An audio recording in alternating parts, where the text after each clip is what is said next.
The very fine people hoax?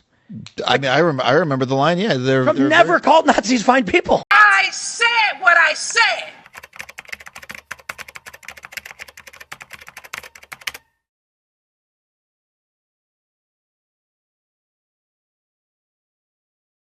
You know, the people around the country they're just like, I mean, the Trump administration literally just treats any black person as unqualified. What is Trump being or saying or doing that is resonating so differently with black voting men?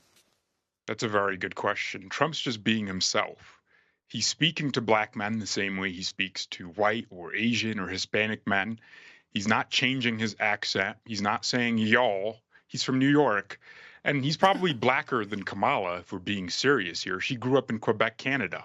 She's closer to Emmanuel Macron in terms of relation than the actual black community in the United States. Trump is approaching every group of people the exact same. He's telling them, if I bring down the cost of energy, inflation's going to go down, the cost of groceries are going to go down, the cost to build new housing will go down. Kamala's entire game plan is just handouts. Trump's game plan is handouts in a different sense, by reducing taxation, eliminating taxes on tips and overtime. Trump is trying to incentivize black people to go work for themselves, to fish for themselves, as opposed to just giving them a bunch of food and bread to go eat. The good old saying goes, if you teach a man how to fish, he's going to be fed for the rest of his life. If you give him fish, he's going to be hungry tomorrow. Trump understands that.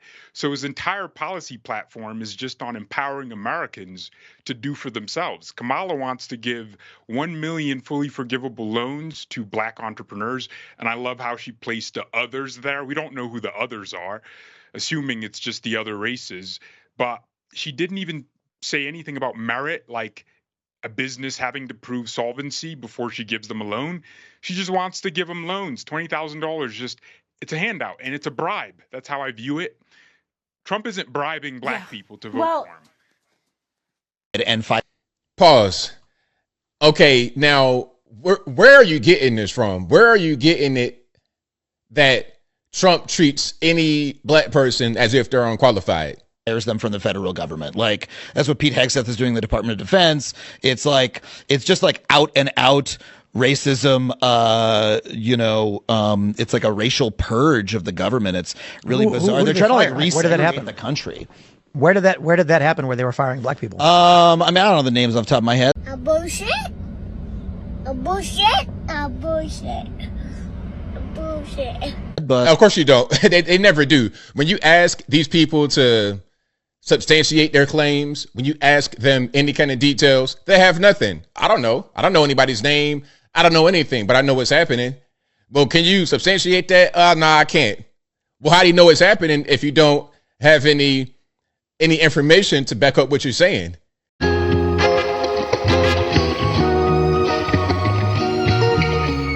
They just say things because they're being programmed to say it. When I win, I will immediately bring prices down starting on day one.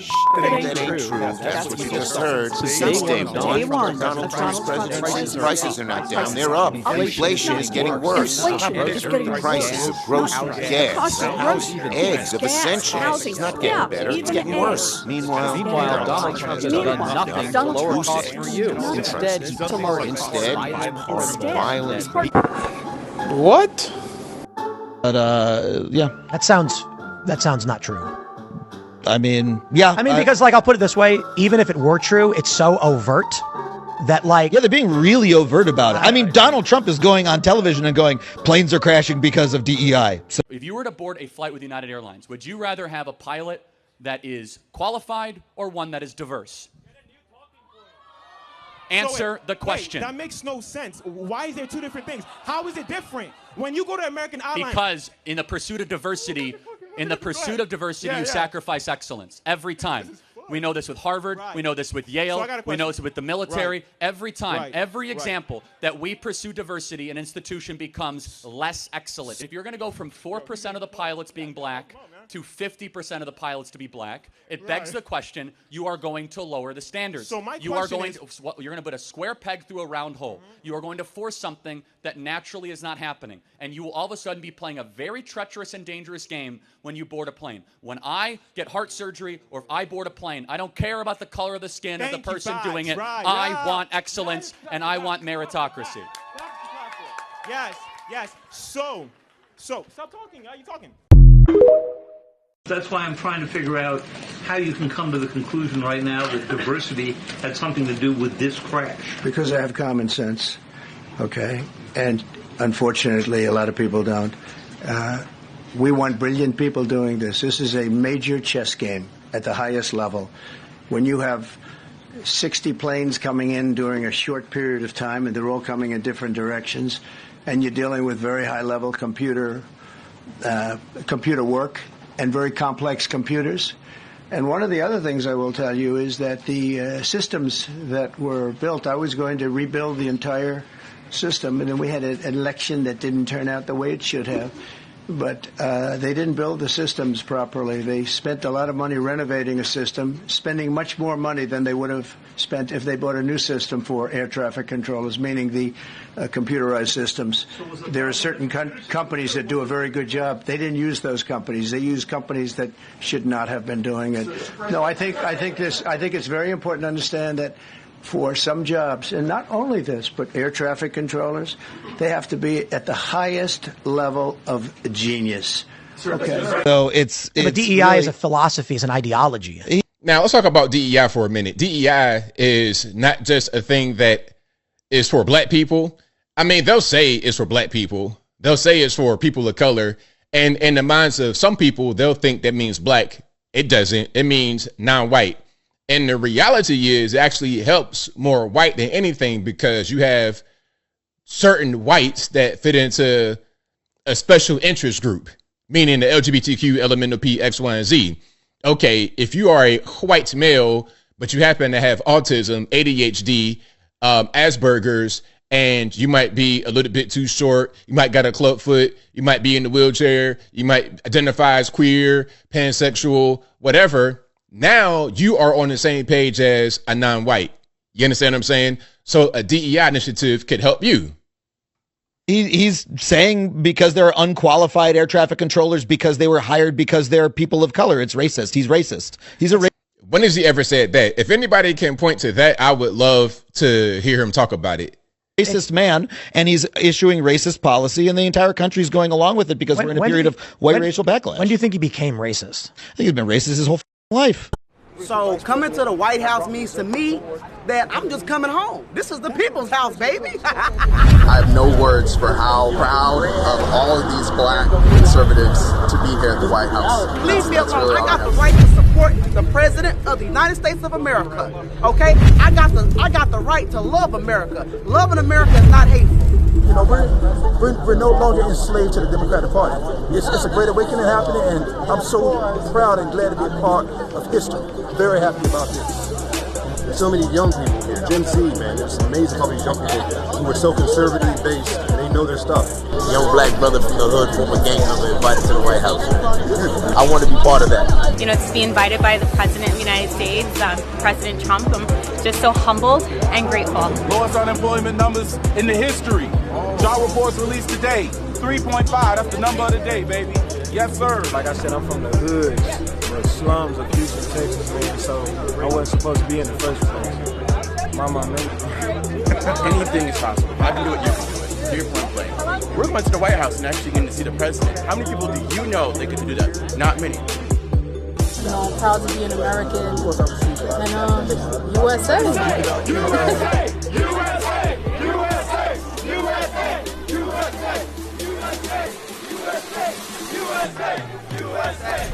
I belong in the White House. I'm just coming home.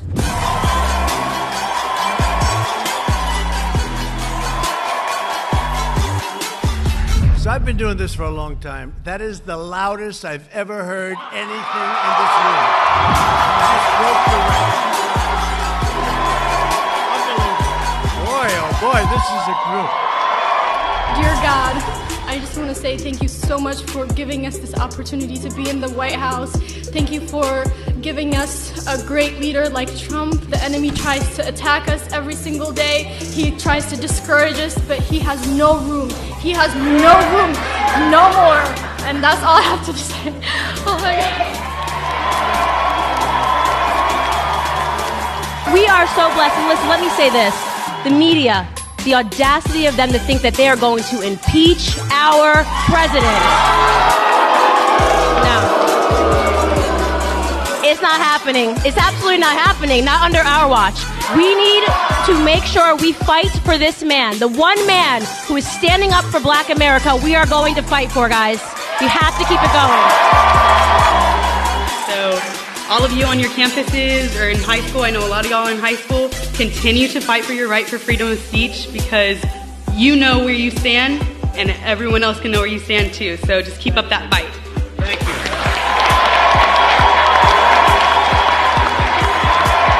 We thank you for criminal justice reform. Yeah. We thank you for the lowest black unemployment rate in this country, sir. Yeah. Finally, sir, thank you for taking on the fake news media, sir. They are harassing you, Mr. President, so they are harassing me.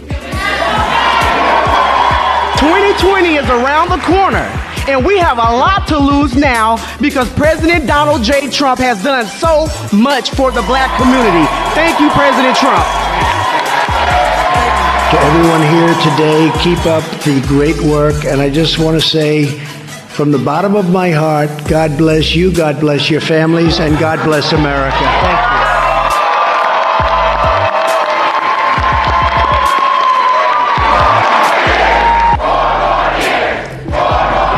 Thank you. Thank you very much.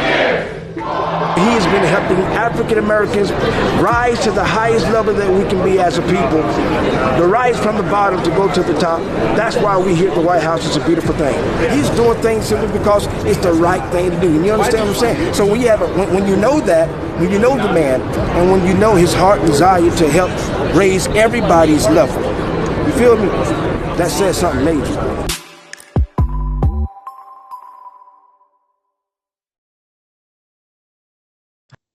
Okay, racist his whole life, but nobody ever said he was racist until 2015 when he came down the escalator with Melania. He was a friend to the black community. He was one of us for as long as I've been living. I'm 40 years old, and I never heard about anything negative until 2015. So for the first 30 or so years of my life, there was no problems. Now, all of a sudden that he's in the political world, he's a racist. Okay, now let's get to the whole thing about the good people on both sides. Old hoaxes that have long been debunked. I'm talking about going back to 2017. People are still saying that it's true when it's not true. Let's watch. Bro, Donald Trump dumped food into a fish pond after Shinzo Abe did. Why are you trying to make that a negative story? Let's pause on that. Now, Shinzo Abe, I do have that video. Okay. Remember this? I'm going to turn the sound off. Now, this was a thing, again, back in 2017, bringing up these old stories. Okay, Trump and Shinzo Abe, again, RIP Shinzo Abe, he was assassinated back in 2022. They tried to get Trump, but it didn't work. But here they are just throwing food out into the koi pond or something. And then at a certain point, Shinzo Abe just dumps the food in there, and then Trump dumps it as well. Now, Trump dumping the food was a big story, like he was being disrespectful and he was not, appreciative of being in Japan and when in Rome, do as the Romans. Well, the president, the prime minister, etc., Shinzo Abe did something and then Trump did it. So he's respecting where he's at by following a leader, in this case, as far as feeding the fish. But this just goes to show they will make any old random thing into a story. Let's keep going. All of these hoaxes, the very fine people hoax. I mean, I remember the line. Yeah, Trump never called Nazis fine people. He said there were very fine people on both sides, except the neo-Nazis and white nationalists, who should be condemned totally. He said that. He did say that, sir. And you know what? Let's go to that videos. I do have that one as well. So you know what? It's fine. You're changing history, you're changing culture, and you had people, and I'm not talking about the neo-Nazis and the white nationalists, because they should be condemned totally. But you had many people in that group other than neo-Nazis and white nationalists, okay? And the press has treated them absolutely unfairly. Now, of course, this was about the, was that Unite the Right and Heather Heyer at UVA, Charlottesville, with the tiki torches. That was the whole thing back then. Again, this is 2017. Talking about what, 8 years ago, 7 years ago, and people still think that that was a real thing. Let's keep moving. Holy sh! Look at his face. Man, I see guys like that all the time with their jean jackets and their hair. Brother, it is. I don't live in your bubble, man. I don't. You don't live in the news, dude. Come the on. You don't read the news. This is what blows my mind. No, I just don't have your. I don't have your. No, obsessions. Trump did not call neo-Nazis and white supremacists very fine people, bro. It's been almost 10 years, and you still think he did. That's no, what's I didn't say I think he did. I just don't know what you're talking about. What? To your. It's not about listening to my show. It's reading the news. It's fact checking, bro. I got Snopes for you. They're not a conservative publication. Even Snopes was like, guys, I don't stop know why saying you're. this. I don't know why you're shouting at me. I was just asking you to explain. Because the issue, the face, man. I don't know why you're shouting at me. I don't know. Guys like that, man, they get on your nerves. They'll pluck your nerves like a fiddle, man. And it's really, I'm getting triggered already just thinking about it. because the issue we have, and I apologize because I'm not trying to shout at you. I'm shouting in exasperation that we've had two liberals on in the past 2 weeks who didn't know this. And I'm just like, for the love of all is holy, all I do all day is I read probably 500 news articles every single day from CNN, the New York Times, MSNBC, and all their aggregates. Same.